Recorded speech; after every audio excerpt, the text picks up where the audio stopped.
Assalamualaikum warahmatullahi wabarakatuh. Hey dan halo teman-teman sekalian, kembali lagi dengan saya. Kali ini kita akan mempresentasikan tugas Mekanika Tanah 1 Institut Teknologi Sumatera. Sebelumnya perkenalkan, nama saya Muhammad Yusuf Rahman, NIM 1202107 dari kelas RA dari program studi teknik sipil.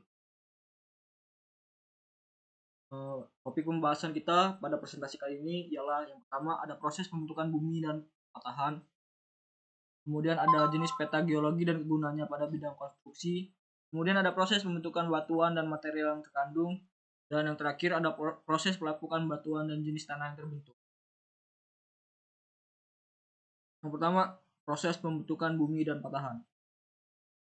Dalam proses pembentukan bumi dan patahan itu terdapat beberapa hipotesa. Yang pertama ada hipotesa kondensasi. Apa itu hipotesa kondensasi? Hipotesa kondensasi adalah hipotesa yang dikemukakan oleh astronom Belanda yang bernama J.P. Kuiper pada tahun 1950.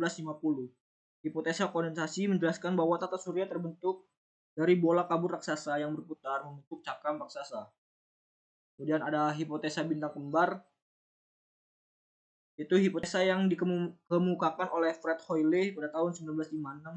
Hipotesa mengemukakan bahwa dahulunya tata surya kita berupa dua bintang yang hampir sama ukurannya dan berdekatan, yang salah satunya meledak meninggalkan serpihan-serpihan kecil.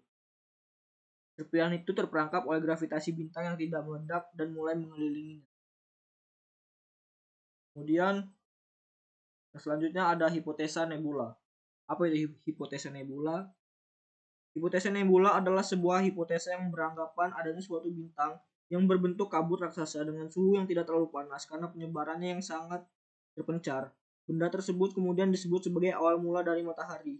Matahari digambarkan sebagai suatu benda atau massa yang bergaris setengah 2 bilion mil yang berada di dalam keadaan berputar. Matahari ini secara terus-menerus akan kehilangan daya energinya dan akhirnya mengkerut sehingga matahari berputar lebih cepat. Dalam keadaan seperti ini, kecepatan pada ekuator akan semakin meningkat dan menimbulkan terjadinya gaya sentrifugal. Gaya ini akhirnya menyebabkan sebagian dari bahan yang berasal dari matahari tersebut terlempar. Bahan-bahan yang terlempar ini kemudian dalam perjalanannya juga berputar mengikuti induknya, juga akan mengkerut dan membentuk sejumlah planet-planet. Proses pembentukan patahan. Secara umum, sesar atau patahan dapat terbentuk akibat adanya gaya pada batuan, dapat berupa gaya yang menekan, gaya yang menarik, maupun kombinasi keduanya, sehingga batuan tidak mampu lagi menahan gaya tersebut. Daerah dengan sesar yang masih aktif bergerak merupakan daerah yang rawan akan gempa bumi. Kita lanjut ke topik pembahasan yang kedua, yaitu jenis peta geologi dan kegunaan pada bidang konstruksi. Apa itu peta geologi? Peta geologi merupakan gambaran mengenai informasi mengenai sebaran dan jenis serta sifat batuan, umur, struktur, tektonika, dan lain sebagainya yang berhubungan dengan sumber daya. Peta geologi ialah salah satu dari bentuk data dan informasi geologi dari suatu wilayah atau daerah dengan tingkat kualitas yang berdasarkan skala. Contoh-contoh peta geologi, yang pertama ada peta geologi permukaan, yaitu peta geologi ini merupakan peta yang memberikan informasi geologi secara langsung terletak di bawah permukaan. Skala peta geologi merupakan bervariasi, yaitu antara 1 sampai 50.000 hingga lebih dari skala tersebut. Peta ini bermanfaat untuk menentukan lokasi bahan bangunan, drainase, pencarian sumber air, dan juga pembangunan jalan. Dan selanjutnya ada peta geologi singkapan atau outcrop map. Peta geologi ini merupakan peta yang umumnya berskala besar dan juga mencantumkan lokasi ditemukannya batuan padat. Peta ini memberi informasi yang berasal dari pemboran serta sifat batuan dari kondisi strukturalnya. Peta singkapan berguna untuk menentukan lokasi ditemukannya batuan tersebut. Selanjutnya ada peta ikhtisar geologis. Peta yang memberikan informasi langsung mengenai formasi-formasi yang tersingkap atau ekstrapolasi terhadap beberapa formasi yang masih tertutup dengan lapisan endapan holosen. Kemudian ada peta geologi struktur, yaitu peta yang memiliki garis-garis kedalaman yang dikonstruksikan pada permukaan sebuah lapisan yang terletak di bawah permukaan. Selanjutnya peta isopet. Peta yang menggambarkan garis-garis yang menghubungkan titik-titik sebuah informasi ataupun lapisan dengan ketebalan yang sama. Pada peta ini tidak ditemukan konfigurasi struktural. Kemudian ada peta fotogeologi. Peta yang dibuat berdasarkan pada interpretasi dari foto udara. Peta ini harus berdasarkan keadaan yang sebenarnya di lapangan. Selanjutnya ada peta hidrogeologi. Peta yang menunjukkan kondisi air tanah yang terdapat pada daerah yang dipetakan. Peta ini dapat diketahui juga lapisan kedap air dan tidak kedap air.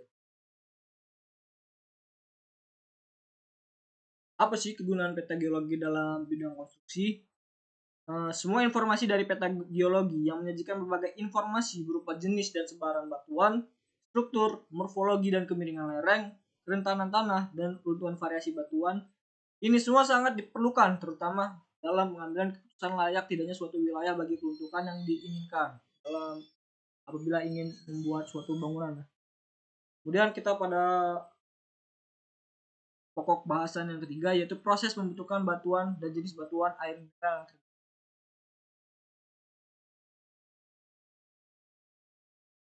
Siklus pembentukan batuan. Pembentukan batuan terjadi karena adanya pergerakan magma yang keluar dari perut bumi. Magma yang keluar tadi menjadi cikal bakal pembentukan batuan. Batuan mengalami siklus karena adanya faktor yang mempengaruhi perubahan bentuk batuan. Seperti pada gambar ini ya. Ada 3 jenis batuan. Yang pertama ada batuan beku. Batuan beku adalah batuan yang berasal dari cairan magma yang mengalami proses pembekuan. Selanjutnya ada batuan sedimen. Batuan sedimen merupakan batuan beku yang pada siklusnya mengalami proses pelapukan, pengikisan, dan pengendapan karena pengaruh cuaca. Selanjutnya batuan tersebut diangkut oleh tenaga alam seperti air, angin, atau gletser, lalu diendapkan di tempat yang lebih rendah. Dan yang terakhir ada batuan metamorf. Batuan yang terjadi karena adanya penambahan suhu dan penambahan tekanan, campuran gas yang terjadi secara bersamaan pada saat proses pembuatan batuan sedimen. Mineral terkandung pada batuan beku ada kuarsa, feldspar, mika, pyroxene, dan olivin. Pada batuan sedimen ada kuarsa, kalsit, aragon, mika, dan feldspar. Pada batuan metamorf terdapat mineral mika, karbonat, kuarsa, feldspar, dan mineral lempung. Pokok bahasan yang terakhir atau yang keempat, proses pelapukan batuan dan jenis tanah yang terbentuk. Proses pelapukan terdiri dari dua cara, yaitu secara mekanis dan secara kimiawi. Pelapukan mekanis adalah hancurnya batu menjadi pecahan-pecahan yang lebih kecil oleh proses mekanis tanpa adanya perubahan komposisi kimiawi batuan. Pelapukan jenis ini umumnya terjadi di daerah yang memiliki sedikit vegetasi, seperti gurun, gunung tinggi, dan daerah kutub. Pelapukan mekanis pada akhirnya akan mengubah batu-batu besar menjadi pasir. Selanjutnya ada secara kimiawi. Berbeda dengan mekanis, proses kimiawi cenderung mengubah komposisi kimiawi batuan. Selain itu, proses ini juga memiliki beberapa karakteristik khusus, yaitu yang pertama, menyerang mineral-mineral tertentu secara selektif. Umumnya terjadi pada zona yang mengalami kondisi kering, basah, cukup sering, atau pada zona dengan water budget yang fluktuatif. Kemudian umumnya terjadi pada bagian bawah lereng, di mana kondisi lebih basah dan hangat.